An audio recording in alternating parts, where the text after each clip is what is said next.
predator.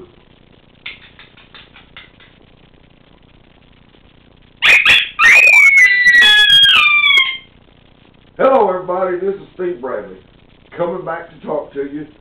This is part 2 to the first video. So if you haven't watched the first one, go back and watch it. Then come back to part 2.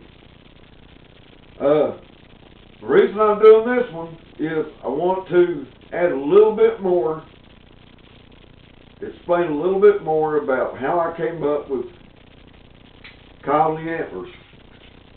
First of all, plus for some of you people that hadn't hunted coyotes or predators very much, give you a few little hints that'll help you.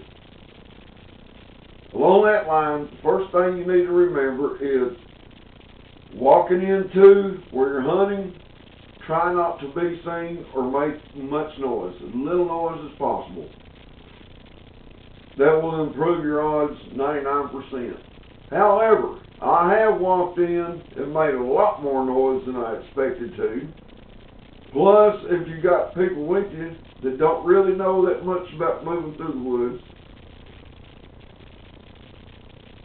that don't help your odds much. But I've seen the times where I thought I did everything wrong, there's no way it was going to work, and still called things in.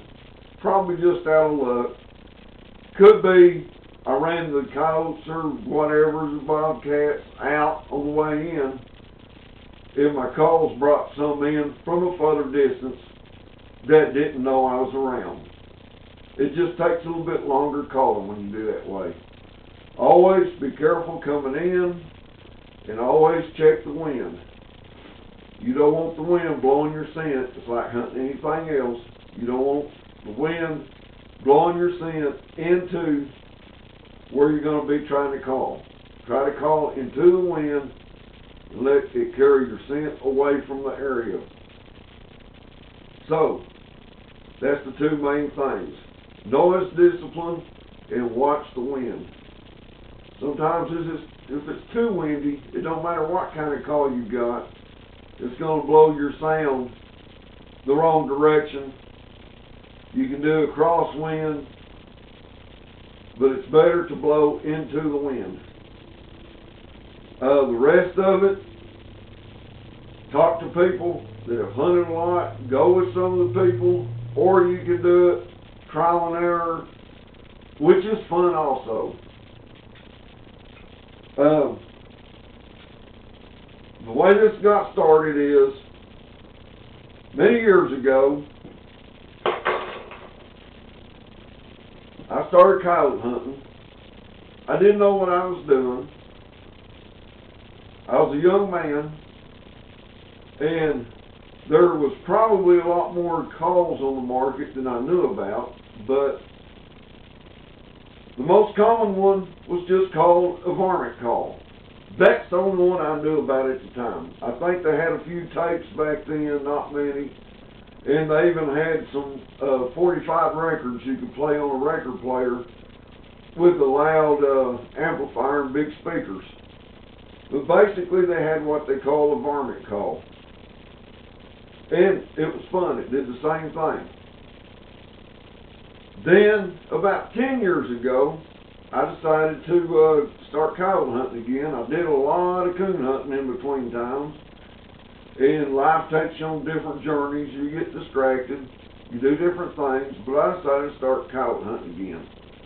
And I went to one of the local hunting stores and went looking for a varmint call. Next thing I know, they've got entire sections dedicated to predator hunting. Tapes, videos, all kinds of hand calls, mouth calls.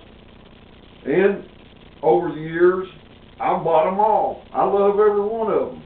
People, it don't matter what you use, what you got, they all work if you use them right. Noise discipline and the wind.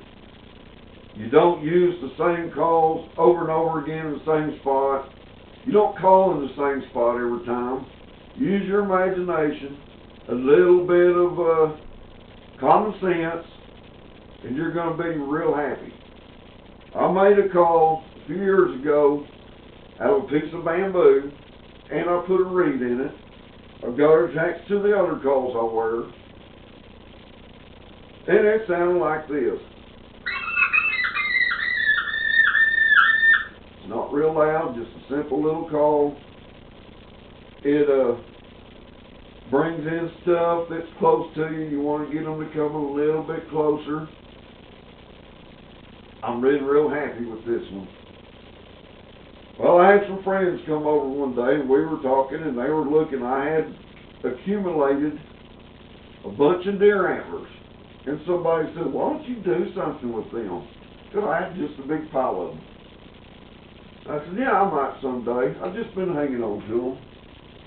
Well, one evening I was sitting out here piddling around like I've been known to do. And I find I happened to look over at those deer antlers. Picked one up and I thought, what can I do with them? Then I remembered my little call that I made out of bamboo. So I started experimenting with them, drilling holes in them, putting reeds in them. I step out the back door and blow on them. And the coyotes that live in this neighborhood out here would start barking back at me. I thought, well, cool. So I tried different things, and over the next couple of weeks, you know, I think the coyotes started getting closer. I believe they thought I had a coyote in a pen in my house.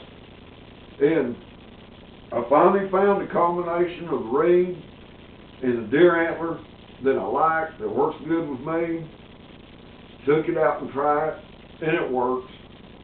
So that's the whole basic story of how the coyote antler call made out of deer antlers came about.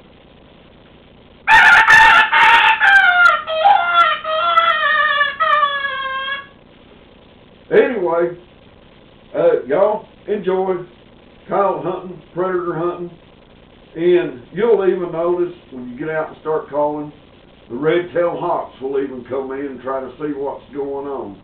Oh, one more thing about these howlers. You turkey hunters, I'm not a turkey hunter, but I can always locate the turkeys and tell you where they're at. If they're in your area, just blow a howl on a coyote. Them turkeys will gobble back and tell you where they're at every time. A turkey will hear that, and they'll raise that old head up, and they'll talk back to you. Then you can kind of ease in there and know where to hunt them. Thank you very much. I'm running out of time. My next one is going to be part 3. Thank you. Oh, one more time. Thing. Rattle in a predator. Coyote Antlers. Y'all have fun.